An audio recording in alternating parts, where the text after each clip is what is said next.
Hello welcome to 6 TV. Apple company వాచ్లకు ప్రపంచవ్యాప్తంగా విశేషమైన ఆదరణ ఉంది. కేవలం టైం చూసుకునేందుకే కాదు, చాలా మంది వినియోగదారులు తమ ఫిట్నెస్ డేటాను ఎప్పటికప్పుడు ట్రాక్ చేసేందుకు ఈ వాచ్లను వాడుతుంటారు.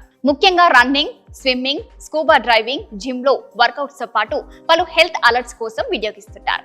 అయితే ఈ వాచ్లను సురక్షితమైన ప్రదేశాలలో వాడితే ఎలాంటి ఇబ్బంది ఉండదు. కానీ లోతైన నీటి ప్రదేశాలలో వాడడం ఏమంత మంచిది కాదు. ఎందుకంటే వాచ్ నీటి లోతులో పడిపోతే మళ్ళీ దొరకడం దాదాపు అసాధ్యమనే చెప్పాలి. కానీ అమెరికాకు చెందిన ఒక వ్యక్తి యాపిల్ వాచ్ సముద్రంలో పడిపోయిన ఏడాది తర్వాత దొరికింది. అంతేకాదు ఆశ్చర్యం కలిగించేలా ఆ వాచ్ ఇంకా ఖచ్చితంగా పనిచేస్తుంది. అమెరికాకు చెందిన జారెడ్ బ్రిక్ అనే వ్యక్తి తన అనుభవాన్ని వీడియో రూపంలో వెల్లడించాడు. కరిబియన్స్ దీవుల సముద్రంలో స్కూబా డైవింగ్ చేసినప్పుడు నా యాపిల్ వాచ్ పోయింది. డైవింగ్ చేసే ప్రతిసారి నేను యాపిల్ వాచ్ వాడతాను. 1 సంవత్సరం క్రితం కరిబియన్స్ లో డ్రైవ్ చేసినప్పుడు కూడా వాచ్ ధరించాను. డైవింగ్ అయిపోయాక పైకి వచ్చి చూస్తే వాచ్ లేదు.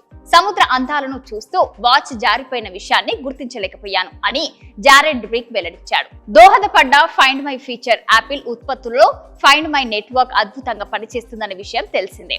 జారెడ్ బ్రిక్ విషయంలో కూడా ఈ ఫీచర్ పనిచేసింది. వాచ్ ఉన్న లొకేషన్ గుర్తించడంలో ఈ ఫీచర్ కీలక పాత్ర పోషించింది.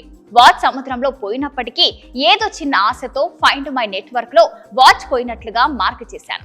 అయితే అతడు ఆశించినట్టుగానే ఆశ్చర్యపరిచే అద్భుతం జరిగింది. వాచ్ పోయిన ప్రాంతానికి సమీపంలోని నివసించే వ్యక్తి నుంచి ఒక రోజు వాయిస్ మెయిల్ వచ్చిందని, వాచ్ దొరికినట్టు చెప్పారని జారెడ్ బ్రిక్ పేర్కొన్నాడు. అయితే వాచ్ దొరకడమే కాకుండా అది ఇంకా పనిచేస్తుండడం అందరినీ ఆశ్చర్యానికి గురి చేస్తుంది. ఇలాంటి మరిన్ని లేటెస్ట్ అప్డేట్స్ కోసం చూస్తూనే ఉండండి 6 టీవీ.